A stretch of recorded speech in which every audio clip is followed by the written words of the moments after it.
Welcome to Be Create Inspire. Lately, we've been talking about growth and business models and how we don't want to do things alone. And this conversation, I think, is going to be so useful for all of us, right?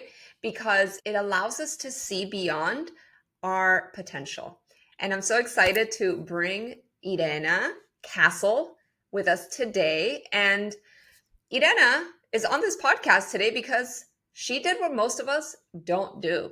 She reached out and started a conversation. So, welcome, Irena. Thank you very much for having me. Absolutely. It was so interesting. I get a lot of emails, as most of us do, right, in the professional world.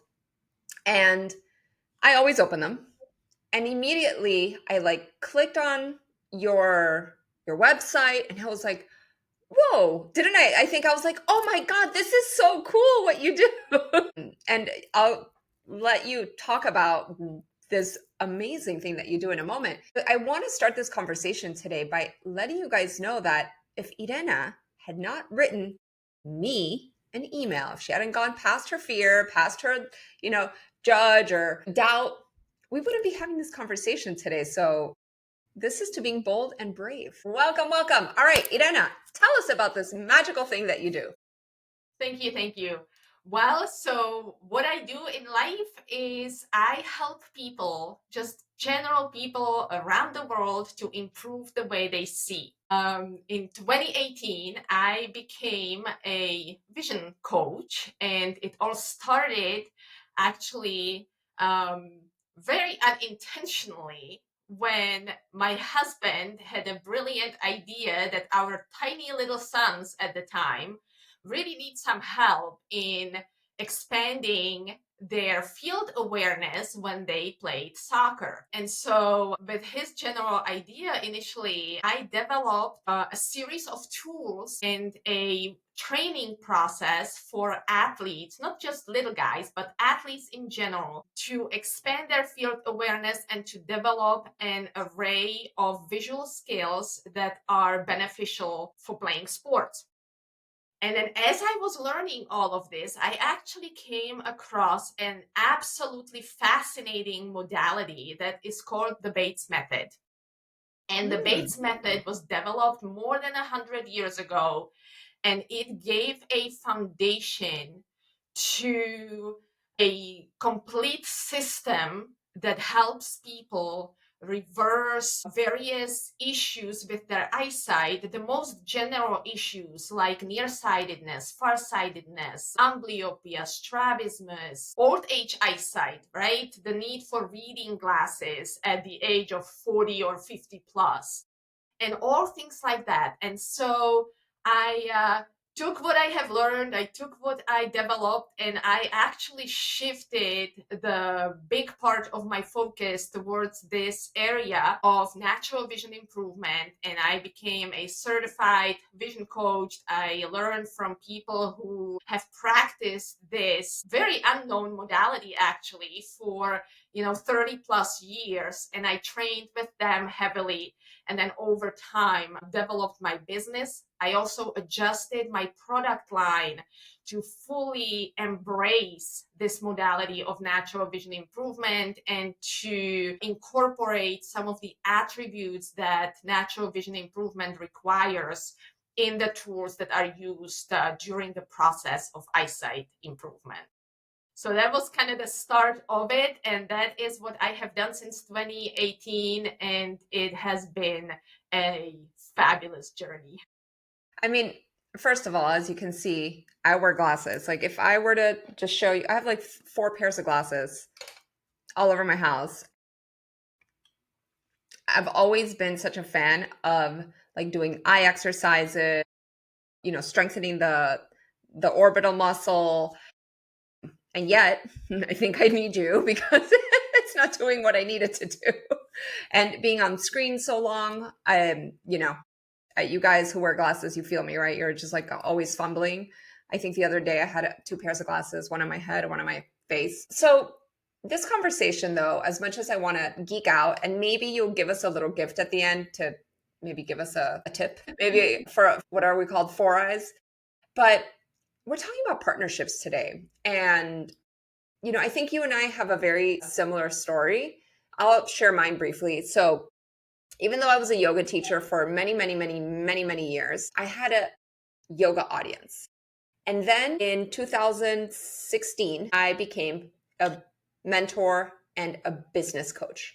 I did not have an audience for business. I knew some people, but they didn't know me in this capacity, right? They knew me as the yoga leader. I put on events, I did workshops, I taught handstands, like acro yoga. There were so many things. And I had never done any offer where I was like, let me teach you business. Most people didn't even know my background in marketing and advertising. So what happened? I did what you did. I reached out to a company that sold yoga insurance, which I bought from them. And I was like, hey, would you guys want to do a webinar? And they said yes. I launched a webinar. I got 2 clients, and that was the beginning of my business. So tell me your story of how this also kind of happened to you, because I'm sure you weren't, as you said, you weren't always a vision coach. So you were Irena doing something else and then transition. Yeah, exactly. I actually was a business person. I worked in strategy consulting, I worked in business development, in brand management and innovation. So that was my huge passion, and that's why I actually started when first the idea came to start the business that I have today. It all started with a product. I was a product manager, right? Good in marketing, a physical product. So that's where it all started. And so at one point, I ended up having this wonderful product in front of me that I worked for years on and put a lot of thought and time into. And it looked absolutely gorgeous. And it had all the attributes that were needed for the purpose of vision development. And nobody understood what that product was. And so I couldn't put it on Amazon. I couldn't just let it out there into the world, because when people looked at it, right, what would you think if I would tell you, hey, come and buy this, right? You guys have So to see nobody the if. knew what it was, but I knew that I had a gem because I developed this product out of a necessity of an industry that was basically inexistent, right? Very, very small, Yeah. and it was using all homemade tools, right? And me as an innovator, as a business person, I could not stand that. It was inefficient. It was projecting a really bad image of the Mhm. industry itself. And so that was my contribution, right? And so I had this wonderful product and I had some classes that went with it. But at the end of the day, outside of reaching, I didn't have an audience, just like you. Right. So I was like, okay, so how am I gonna get this out there? And I realized that once people were already involved in a natural vision improvement and they saw my product, they were like, oh my God, this is exactly what I have been looking for. And that counts for the students of natural vision improvement as well as the other coaches or teachers. Mhm. And so it became kind of natural to me to start working with them. So I started reaching out to them saying, look, I have this product over here that makes your service so much more effective, so much more efficient, that takes the stigma out of it. This kind of perception that it's all kind of a little weird. It takes a big part of the weirdness away because you're using fantastic, beautiful, elegant tools that may be strange in a way, but they are designed for the purpose. And so once these tools were presented to the right people at the right time, Mhm. it was a game changer. And then Um, I was able to build on that. As I was still at the start, right now, people were buying my products. But I also realized that within the scope of natural vision improvement, there were skills that were necessary for the success of the process, mhm. but they were not necessarily part of most teachers' programs. They were more like assumed. For example, the ability to use visual memory and visual imagination, right? It's part of the method because natural vision improvement is a mind, body, and spirit type of technique. It is not necessarily It is not necessarily the exercises that you mentioned at the start. There is a lot more to it, and it's actually not really exercises at all in a true sense of the word. I decided to start teaching the niche skills within this tiny little niche. And that opened up another opportunity for me to partner with people who have done what I entered into, right? But they started 10, 15 years before me. And so I was able to start teaching these skills specifically for them or for their audience, partnering with them, benefiting their clients once and foremost, right? Because we will talk about that, but I think that this is in the core of any good partnership, that the client, the student, right, whatever you want to call it, comes first. And so I was doing that, and I was supporting, therefore, their clients. I was supporting them because their service became better, right? Their clients were succeeding better with what they learned from me. And then, of course, my business has succeeded. So lots of things like that, but those were probably the two biggest things that I was able to offer. And then at some point, when their full programs were very robust and mine were not, I was also able to reciprocate. And Mm-hmm. the people who Right. found me, I was able to send towards the teachers who had the programs that I didn't offer, right? And I think that's what makes this partnership kind of opportunity so valuable, that we can kind of collaborate and we can work together. But as you said, you do have to reach out, and it's actually not as hard as one would think at first. So I hope we will get to that a little bit later. No, absolutely. And I love what you said that you carved a niche within a niche. And this is something that I preach on so often is that when we become generalists, people get confused. It's vague messaging. They're not sure. But you went directly more to like B2B in order to grow the business, which for those of us in the business to consumer versus business to business industry, we know that business to consumer can take sometimes a little bit longer. But when you align and become allies with other business people who already have your audience, who, like you said, you're solving their problems, you're like, oh, you don't have this? Check it out. Everything can move so much faster. And let me tell you guys, like in this day and age, and I've had this conversation with a lot of my friends and colleagues, like to move alone is to move slower. To move together, you can create like warp speed in what you're doing. So carved a niche within a niche. Please write that down because it's going to make such a big difference when you go from generalist to specialist to uber specialist. Okay. So tell me a little bit about like, we were talking about being the extension of others' business, right? You showed that you had unique value and skills. Let's take that for a second. And how did you like evolve? Like how did that make you level up? Because a lot of what you said that you're doing for vision, right? That there's like the spiritual, the mental approach. It's also like you're showing up as an expert, like I said, an Uber expert. How did that make you feel? Okay. Yeah. I mean, it took a while to start feeling like I was actually the expert. It's not something that just came to me immediately. And just like many people who are new to something, right, who try new things, I was first not as sure. But what I knew was that I had a gift. I have a gift of explaining things in a very logical manner, and I am very creative. And all of these things are quite important in this particular modality because not one person is the same, and a vision specifically is a pretty complex process, right? And so I think it was over time. It was a little bit of a trial and error. And when you get a reaction from someone, you see what you have done well and what you have maybe not nailed quite as well as you wanted to, and you make adjustments.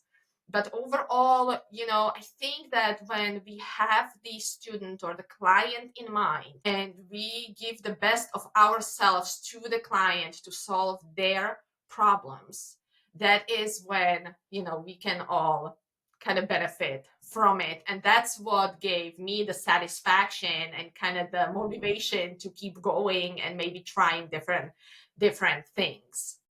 And thank you for sharing that, because sometimes I feel like you and I are pretty similar, is that we're very logical, very systematic, and yet sometimes those feelings, that like the bubbles in your stomach when you're like about to send an email to maybe somebody you look at as your mentor, or an industry that you're the new kid on the block in, and you're like, oh, how are people going to receive me? So I I feel like that's, again, a learning moment for us, is that ripping off the band-aid makes it first, a little painful, but over time and through practice, like anything in life, things become easier, more comfortable, and you become more confident. Like your emails will sound better. The phone call that you make, you might not be like, hi. You start really showing up in that level of authority and Absolutely. credibility. So, Absolutely. And I think, I would add one thing, Ari. I think that, when we first start, we are really worried that the people who are in front of us are going to judge us and that they will not want to look at what we have. And in my experience, it's quite the opposite. The people who matter and who help you grow are the people who are very open minded. And usually, when those people have been in the business for a while, right, and they are established, they are more than willing to listen and they are more than willing to see what you have. Right.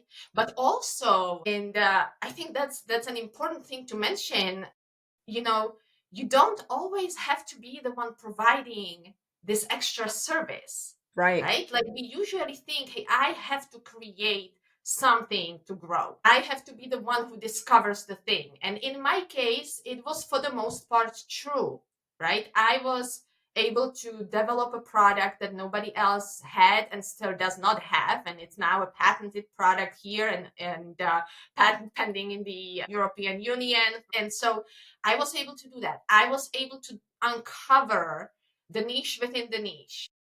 But you don't always have to do that. You just have Mm, to have an open mind because you can go into partnership from the other direction, right? You can say, okay, I have a small business and I am serving my audience and I am teaching a type of yoga, or I am teaching Pilates, or I am giving wellness advice, right?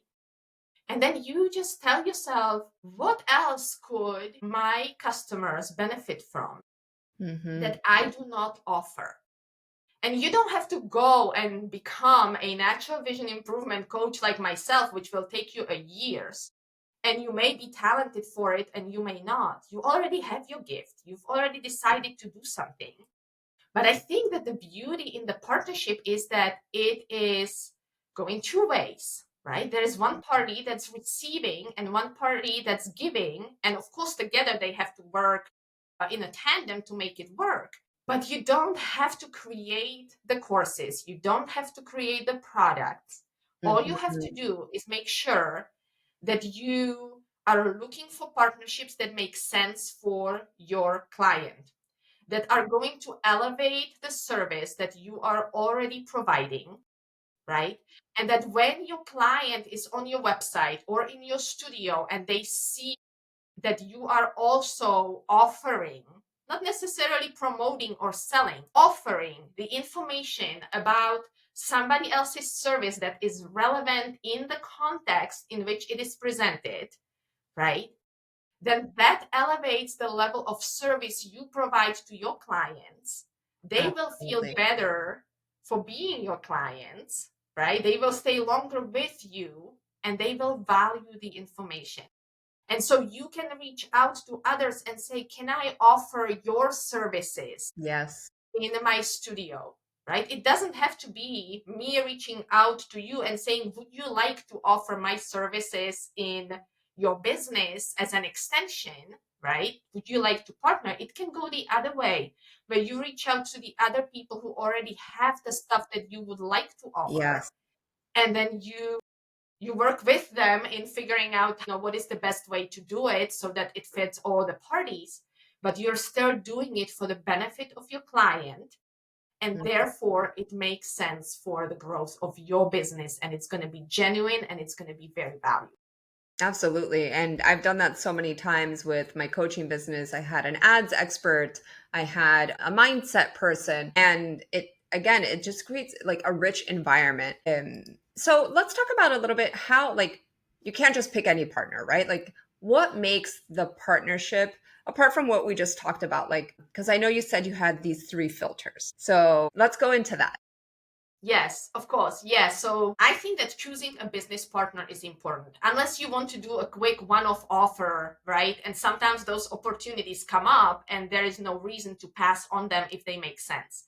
But if you're looking for a true partner, somebody that offers service that is going to be great for your own business, right? That you want to get behind, then I think there are kind of three, like you said, filters. The first one we mentioned, the first one is your client. Is it relevant to your client? Does it make sense that you offer this service, right? If I am in on a website or in of a wellness company, or I am in a yoga studio, I will likely be very reluctant to engage in financial services. Hmm. But I will likely benefit from understanding that there are certain types of products, for example, that I could use for supporting my yoga practice, right? And it can be physical products or it can be some other products, some Informational, other perhaps. classes or whatever. And so I think it's important that there is a true connection. It should feel like an extension of your service, not something that is just coming out of nowhere and has no relation to your core business. Okay. So that would be thing number one. Number two, how do you feel about it? You as a business owner, it needs to Hmm. make sense for you, right? So you need to feel like, yes, I trust this other service, because you will never be able to talk about it and recommend it if you don't believe in it, True. right? And True. so you need to understand it to a certain extent, and you need to be willing to put a little bit of energy behind it. And if you do, that's a great step, right? And the last step is that it actually benefits the other partner also, right? And so it needs to be, your other partner should be somebody who is willing to support you, who is willing to share best practices. And it's not necessarily just, hey, here is some swipe copy that you can copy paste into an email. But I believe that if it's a partnership, then we meet and we talk about our businesses and what is the best way we can put things together. And it doesn't always work out. If we have very different approaches, it may not be the right thing. Hmm. But you want somebody who is willing to put a little bit of their own energy into your own success with their success. And so I think it needs to benefit all three of the parties. And outside, it needs to be obvious for the consumer, for the client, but then it needs to be a cohesive execution for the two business partners, for the two businesses that want to succeed together. Absolutely. And I remember when I was taught this concept, because sometimes, you kind of know things, but then when it's formalized, then it becomes a framework, a system. Mhm. And my coach called it's a level 5 agreement. What does that mean, right? You win, I win, everybody wins. Nobody's sacrificing, because I know, money is a conversation like, oh, what if I bring this person in and I lose money? Like right now I'm having this awesome conversation with a sales coach, right? He's a sales coach. I'm more of Yeah. the brander, the marketer, the visibility, the strategist. And for a moment, I was like, well, why am I going to be like opening up my business to him? Like, what if my clients go to him? But then quickly I was like, well, what if his clients go to me? So we have Yes. to sometimes reframe, right, the way that we're thinking into versus like a scarcity versus um, the abundance, but also with being, smart about it, because we're not just like here to give, and then we feel depleted, we feel alone. What are your thoughts about that? Yeah, my experience is that if you provide the right service to your current customers are going to stay with you, and they are going to value that you're doing this for them. They view it as information. I'm not in big favor of just sell, sell, sell. To me, that is not the way the partnership should truly work. Yes, there is an offer, right? There is always an offer of some sort, but the way it is done is what makes a huge difference in the whole partnership scope and in the way people react, right? So if you have an audience and you bring another business in that is of great relevancy, that is not cannibalizing what you're Mm, doing, it is extending the service that you are providing, then you are bringing new information, new awareness to your current clients, and they will view you as somebody who is taking care of them. They already decided that they wanted to spend their money with you, yeah. Yes. right? They are investing in themselves. If it's a wellness business, they are investing in themselves, but they chose you to be the provider.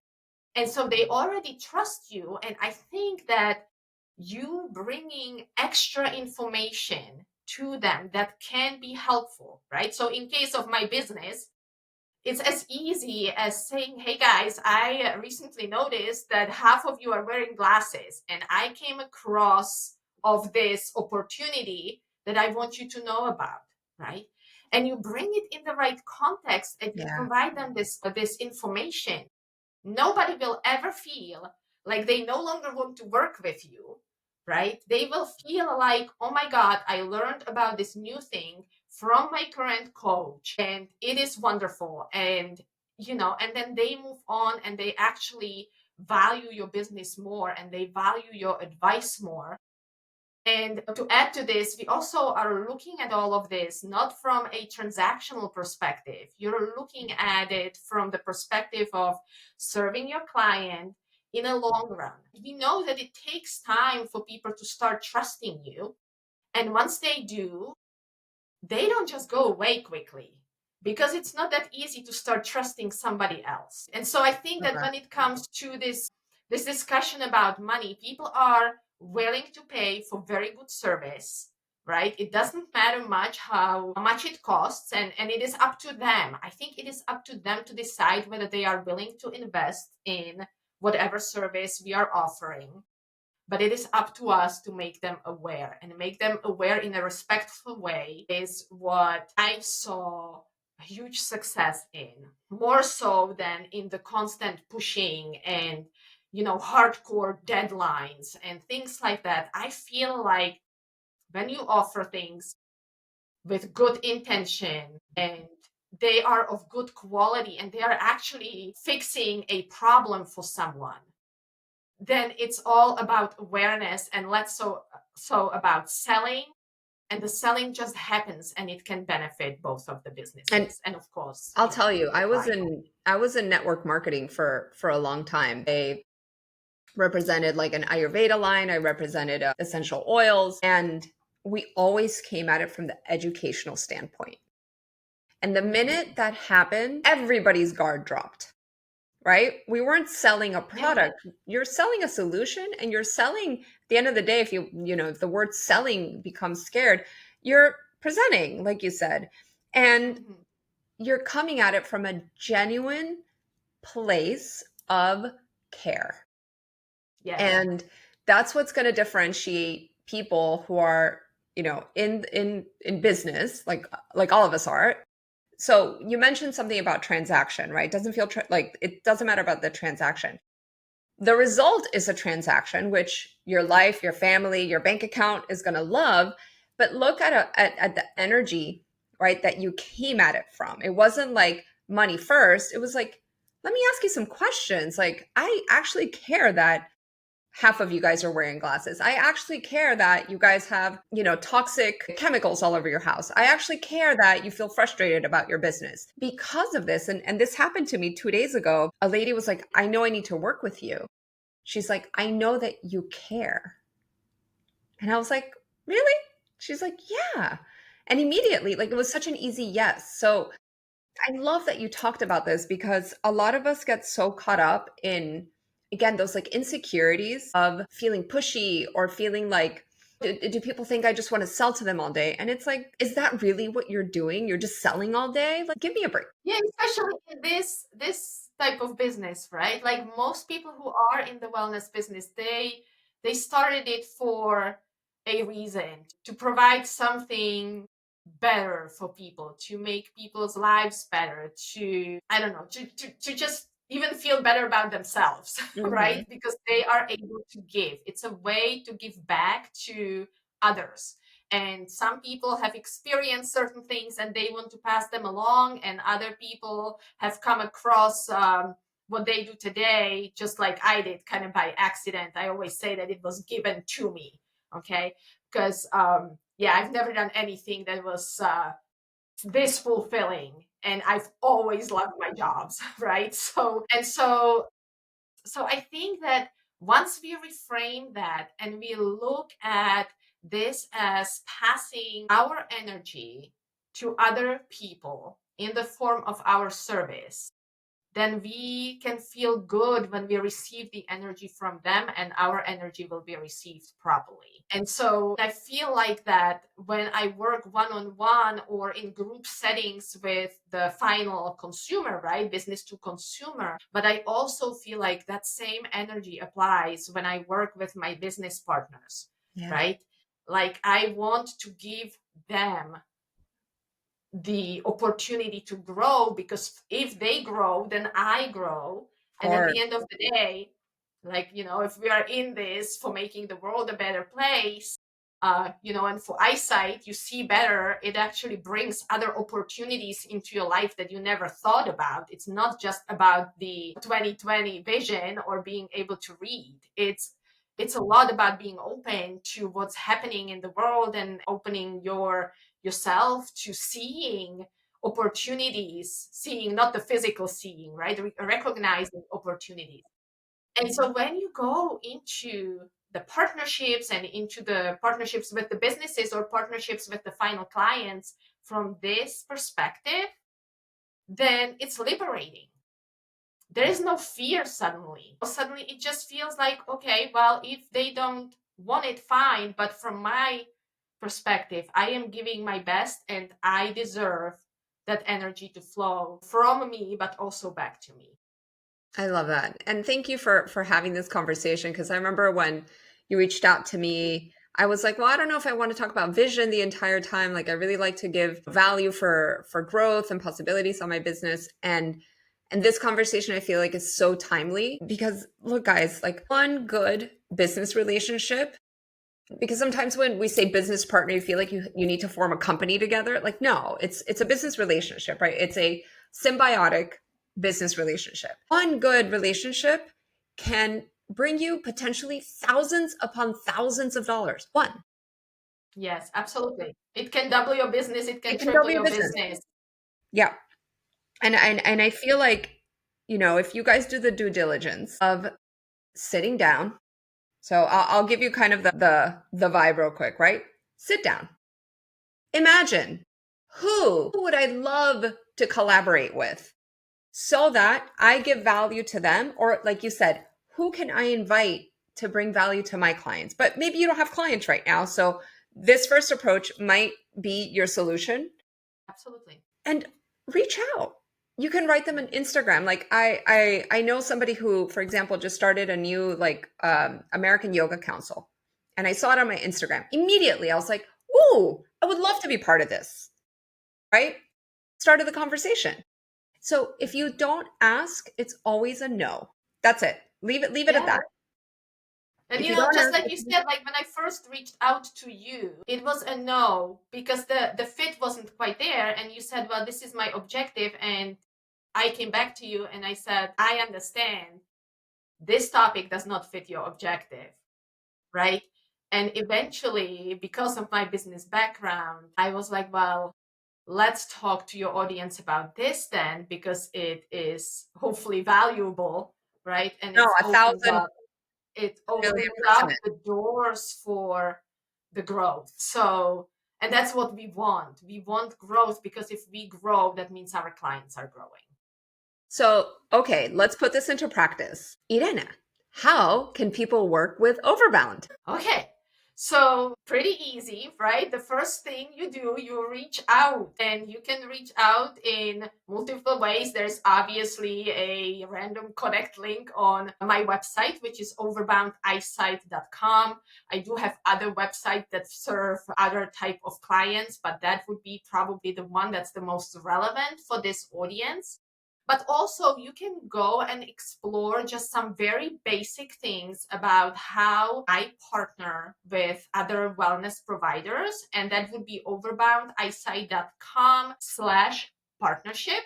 Pretty Perfect. easy, right? Yep. And then you will register, or ultimately, by just answering a couple of questions, we connect.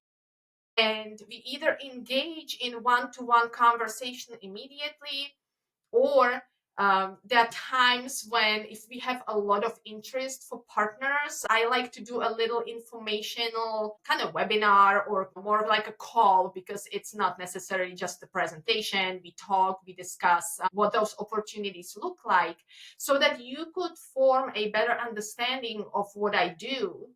And then once you understand what I do, you decide whether that is what fits your own business, and Hmm. then we take it from there.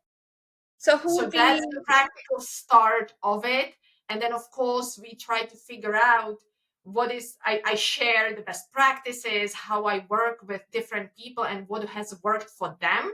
And hmm then, if there needs to be adjustments, like I said, if it's a good partnership, it needs to be a symbiosis. And so we work on the best way to partner together. We figure out the right timing of announcing the partnership, and we take it from there. so who would be an ideal partner for you? Okay, so I love, love, love partnering with yoga studios, wellness studios, bar studios, Pilates studios. And the reason is that the audience in that space is already understanding the complementary aspect of Hmm. different natural approaches. They understand self-care, right? There are people who don't only rely on what is being told to them by their doctors. They really embrace the fact that if they take care of their bodies, things can change. Hmm. And so it's easy for me to work with these people. But there is a lot of connection between natural vision improvement and yoga, right? Because they both have very similar foundations. So explaining that extension of going from yoga to including natural vision improvement, which sometimes I call eye yoga, because it is quite related, then that is a very easy partnership for me. But anyone in that space who is already inclined to just embrace any sort of self-care is a great partner, and we have seen fabulous success in that regard in those partnerships. I love it. I'm so glad that we were able to share this today. Such a valuable subject that sometimes goes, you know, beyond our day to day. And I want to thank you for, sharing your wisdom, and also for being bold and being so dedicated to helping the world. This is part of, Be Create Inspire. We're inspiring others, we're impacting. So kudos to you. So for you guys who are interested, please look at the show notes. All her links will be there. Share this episode for, maybe you have a friend who's looking to grow their business, and this can be such a strategic way. Leave us a rating, connect with me on all things, obviously business and life, but also please connect with Irena. Thank you, darling. It's been so beautiful. And I can't wait to meet you at the Yoga Expo in LA and have your beautiful offerings to our community. Wonderful, wonderful. Thank you, Ari, for having me. Thank you, everyone, for listening. You guys are doing wonderful things in the world, and I am cheering for you. And from me, from my heart, may your eyesight be boundless. All right, take care. I'll see you guys in the next episode. Bye bye.